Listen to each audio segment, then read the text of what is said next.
نویں جماعت کے مطالعہ پاکستان سے حضرت محمد صلی اللہ علیہ وآلہ وسلم کو آخری نبی تسلیم کرنے کا ذکر نکالنے کے خلاف قرارداد جمع۔ السلام علیکم، میرا نام رائے منظور ناصر ہے اور میری آج کل posting managing director Punjab curriculum and text book board ہے۔ آپ کو پتہ ہے یہ government of Punjab school education department کا ایک حصہ ہے اور ہمارے بورڈ کا کام یہ ہے کہ نرسری سے لے کر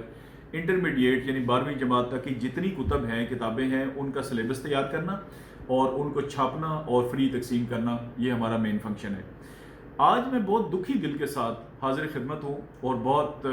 بہت ہی دکھ بھری بات یہ ہے کہ ایک نجی ٹی وی چینل پر یہ خبر بار بار نشر کی گئی کہ کسی معزز ممبر پنجاب اسمبلی نے، ایم پی اے نے آج یہ اسمبلی میں ذکر فرمایا ہے کہ مطالعہ پاکستان کی جو ہماری نویں جماعت کی کتاب ہے 9th کی، اس میں جو الفاظ تھے ختم نبوت سے متعلق صلی اللہ علیہ وآلہ وسلم، اس کی جگہ پہ لکھ دیا گیا کہ آپ صلی اللہ علیہ وآلہ وسلم کو سرچشمہ ہدایت ماننا ضروری ہے، یعنی ختم نبوت کے الفاظ حذف کر دیے گئے اور ان کی جگہ پر یہ الفاظ آئے اور therefore یہ ختم نبوت پہ حملہ ہے۔ اچھا، یہ بات بالکل جھوٹ ہے اور حیرت کی بات یہ ہے کہ مطلب اس کا کوئی وجود ہی نہیں ہے۔ اب میں بتاتا ہوں کہ اس کی ایک بیک گراؤنڈ ہے، وہ آپ کے ساتھ شیئر کرنا ضروری ہے کہ 2019 میں یعنی پچھلے سال ایک پبلشر تھے، ان کا نام تھا GFH پبلشرز، انہوں نے کتاب چھاپی جس میں واقعہ ہی یہ آخری نبی حضور اکرم صلی اللہ علیہ وآلہ وسلم کو تسلیم کرنے کے الفاظ یعنی ختم نبوت کے الفاظ تبدیل کر کے انہوں نے سرچشمہ ہدایت کے الفاظ اس میں لکھ دیے۔ اس پر وزیر تعلیم جو ہے اسکول ایجوکیشن کے ڈاکٹر مراد راز صاحب، انہوں نے فوری طور پر ایکشن لیا اور ایکشن کو چھوٹا موٹا نہیں ہوا۔ ایکشن یہ ہوا کہ امیڈیٹلی بورڈ کو ڈائریکشنز ہوئیں اور فوری طور پر اس کتاب کی مزید اشاعت اور طباعت پر یعنی پبلیکیشن پر پابندی لگا دی گئی کہ آپ مزید یہ کتاب نہیں چھاپ سکتے۔ جتنی کتابیں موجود تھیں ان کی کسی بھی دکان پہ، کسی سٹور میں، کسی جگہ وہ ساری کی ساری بورڈ نے ضبط کر لی۔ معاملہ یہاں پہ بھی نہیں رکا، ان کے خلاف ایک بہت سیریس قسم کی FIR باقاعدہ رجسٹرڈ کی گئی 9 جولائی 2019 کو۔ اچھا، اس کے بعد یہ ہوا کہ وہ کتابیں ظاہر ضبط ہو گئی، سارا کچھ ہو گیا، FIR ہو گئی، پابندی لگ گئی، ان کو بلیک لسٹ کر دیا گیا۔ اس سال گورنمنٹ نے مطالعہ پاکستان کی بالکل نئی کتاب چھاپی ہے جو کہ میرے سامنے ہے اور میں یہ ضرور چاہوں گا کہ یہ 3-4 لائنیں میں آپ کے سامنے اس کو پڑھوں۔ اچھا، یہ میرا کیمرہ بھی آپ کو دکھا سکتا ہے، یہ مطالعہ پاکستان کا پیج نمبر ہے 7، جو ابھی کتاب 2020-21 کی چل رہی ہے 9th کی، اس کی آخری لائنیں میں آپ کے سامنے 3 لائنیں شیئر کرتا ہوں کہ عقیدہ، اب میں پڑھ رہا ہوں، عقیدہ رسالت کا مطلب تمام رسولوں پر ایمان لانا دائرہ اسلام میں آنے کے لیے لازم ہے کہ رسالت کو دل و جان سے تسلیم کیا جائے اور کسی اعتبار سے بھی اس میں شک و شبہ نہ کیا جائے۔ قرآن مجید اور اسوہ رسول صلی اللہ علیہ وآلہ وسلم کو سرچشمہ ہدایت ماننا اور حضرت محمد صلی اللہ علیہ وآلہ وسلم کو اللہ تعالیٰ کا آخری رسول اور آخری نبی ماننا اور یہ ایمان رکھنا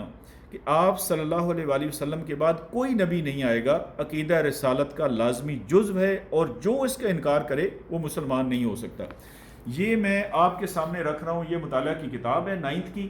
یہ اس کا 2020-21 کا یعنی لیٹسٹ تازہ ترین ایڈیشن ہے۔ یہ پیج نمبر 7 ہے جو میں نے آپ کو اس کا آخری پیراگراف پڑھ کے سنایا ہے۔ آپ مجھے بتائیں کہ اس سے زیادہ کلیئر کیا الفاظ ہو سکتے ہیں ختم نبوت کے لیے کہ آخری رسول، آخری نبی، کوئی نبی اس کے بعد نہیں آئے گا اور یہ لازمی ہے اور جو انکار کرے گا وہ مسلمان نہیں ہو سکتا۔ اچھا، ایک تو یہ ہو گیا کہ یہ پچھلے سال کی بات ہے جس پر جتنا ریکوائرڈ ایکشن تھا وہ سارے کا سارا لیا گیا اور فی الحال اس کو بالکل ایک جھوٹے انداز میں یہ دوبارہ سے مسئلہ اٹھایا گیا۔ اور مزے کی بات یہ ہے کہ انہوں نے زحمت ہی نہیں گوارا کی کہ Punjab text book board Punjab assembly سے بالکل کوئی 10 منٹ کی ڈرائیو ہے، وہ ایک کال کر لیتے، ہم سے پوچھ لیتے، کتاب پڑھ لیتے، کوئی پتہ کر لیتے۔ مطلب مجھے تو اس بات کی سمجھ نہیں آتی کہ اللہ تعالیٰ معاف کرے کہ توہین رسالت پہلے 2019 میں ہوئی تھی یا یہ آج توہین رسالت دوبارہ ہوئی کہ ایک جھوٹ جو ہے نا وہ باندھا گیا۔ اچھا، اس میں جلدی سے ایک چیز کا ایڈیشن کرنا چاہتا ہوں، وہ یہ ہے کہ یہ اسلامیات کی کتاب ہے، یہ بھی اس سال کی ہے 2019-20 کی، اور یہ مطالعہ پاکستان اور اسلامیات ایک ہی جیکٹ میں یعنی دونوں کٹھے جلد ہوئے ہوتے ہیں۔ اس کے اندر جو ہے نا وہ سورۃ الاحزاب جو ہے، وہ سورۃ الاحزاب کی مدنی سورت ہے، آپ کو پتہ ہے 73 اس کی آتے ہیں، اس کے اندر آیت نمبر 40 جو ہے نا وہ اس کے اندر رسول اکرم صلی اللہ علیہ وآلہ وسلم کی رسالت کے بارے میں جب ذکر آیا ہے اسی کتاب کے اندر یعنی اسلامیات میں، یہ میں آپ کو دکھاتا ہوں ابھی، یہ ہے جو میں نے ریڈ کے اندر کیا ہوا ہے اور سورۃ الاحزاب کی آیت نمبر 40، ترجمہ پیش خدمت ہے کہ محمد صلی اللہ علیہ وآلہ وسلم تم میں سے کسی مرد کے باپ نہیں، آپ صلی اللہ علیہ وآلہ وسلم تو اللہ تعالیٰ کے رسول اور انبیاء کے خاتم ہیں، خاتم النبیین۔ یہ بھی اسی کتاب میں آ گیا، یعنی مطالعہ پاکستان کے ساتھ جو جڑی ہوئی کتاب ہے اسلامیات، اس کی بات کر رہے ہیں۔ اور اس کے مزے کی بات یہ ہے کہ یہ سورۃ الاحزاب ساری کی ساری 73 آیتیں ہمارے اس کی کتاب کے سلیبس میں بھی شامل ہیں، یعنی وہ ڈیٹیل میں بھی پڑھیں گے تو یہ آیت اس میں بھی آ جائے گی۔ اب میری گزارش یہ ہے کہ رسول اکرم صلی اللہ علیہ وآلہ وسلم پر تو خدا کے لیے اور اسی رسول کا واسطہ میں آپ کو دیتا ہوں۔ دیکھیں نا، میں سرکاری ملازم بعد میں ہوں، پہلے میں ہوں مسلمان۔ میں نے اگلے جان سرکاری ملازمت کا کارڈ نہیں دکھانا، میں نے لا الہ الا اللہ محمد رسول اللہ اپنا دکھانا ہے۔ اور قرآن میں بار بار اللہ تعالیٰ فرماتا ہے کہ رسول کی آپ اتباع کریں گے، آپ صرف اوبے نہیں کریں گے، آپ دل و جان سے اوبے کریں گے۔ جیسے ہم کہتے ہیں کہ ہماری مال جان اولادیں سب کچھ ان پہ قربان ہے رسول اکرم صلی اللہ علیہ وسلم پر۔ مجھے نہیں سمجھ آتی کہ یہ موجودہ جو ایک ویو چلی ہوئی ہے کہ یہ کوئی نیشنل کمیشن بن رہا تھا قومی اسمبلی میں، اور اس میں ایک پورا سوشل میڈیا اور پوری دنیا انوالو ہو گئی جناب کہ موجودہ گورنمنٹ جو ہے اس میں قادیانیوں کو ڈال رہی ہے، تو ظاہر سی بات ہے ایک بہت بڑا رد عمل آیا عوام کی طرف سے۔ بعد میں گورنمنٹ کی کلیریفیکیشن آئی کہ ایسی کوئی بات ہی نہیں۔ میں ذاتی طور پہ محسوس کرتا ہوں کہ اس چیز کو اس کے ساتھ جوڑنے کی ایک مضمون کوشش کی گئی ہے، اور میں جناب اسپیکر پنجاب اسمبلی سے یہ ضرور گزارش کروں گا اور گورنمنٹ کے ہر ٹاپ ٹیئر سے میں ضرور گزارش کروں گا کہ اس کی انکوائری ہونی چاہیے کہ جب یہ سارا ایکشن لیا گیا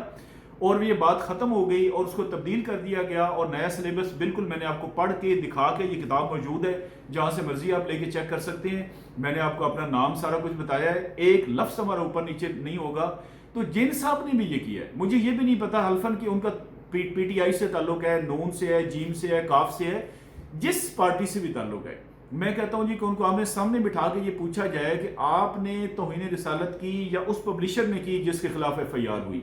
یعنی گورنمنٹ ہر صورت میں یہ ہاتھ جوڑ کے گزارش کرتا ہوں کہ اس پر کسی نہ کسی خلاف ایکشن ہونا چاہیے۔ اگر ہماری غلطی ہے، ہماری کا مطلب ہے پنجاب ٹیکسٹ بک بورڈ، میں اسے اون کرتا ہوں بحیثیت ایم ڈی۔ میں نے آپ کو چیز دکھا دی کہ ہم نے ریکٹیفائی کر دیا، جو ایکشن لینا تھا وہ اس سے زیادہ منسٹر صاحب نے کروا دیا، اور انہی کی ہدایت پر یہ نئی کتاب چھپی ہے۔ تو خدا کے لیے کم از کم قرآن کو، اللہ کو، رسول کو صلی اللہ علیہ وآلہ وسلم کو تو کسی کو تو بخش دیں۔ اگر آپ کی کوئی بھی ذاتی ہے، آئی ڈونٹ نو کہ اس کا مقصد مشہوری ہے، اس کا مقصد اس سے جوڑنا ہے کہ یہ گورنمنٹ کو قادیانیت کو فروغ دینا چاہتی ہے، یا جو بھی مقصد ہے اس کی ضرور انکوائری ہونی چاہیے، اور کسی نہ کسی کے خلاف یہ ایف آئی آر ضرور بنتی ہے، یا ہمارے خلاف بنتی ہے یا ان کے خلاف بنتی ہے جنہوں نے یہ بالکل ایک سفید جھوٹ بولا۔ اور چھوٹی موٹی بات نہیں ہے، یہ ہے ان محمد صلی اللہ علیہ وسلم کا ذکر ہے جن کا کلمہ پڑھ کے میں مسلمان ہوں۔ بہت بہت شکریہ، بہت دکھی دل کے ساتھ میں آپ سے اجازت چاہ رہا ہوں، مجھے سمجھ نہیں آ رہی کہ how to talk to you. السلام علیکم۔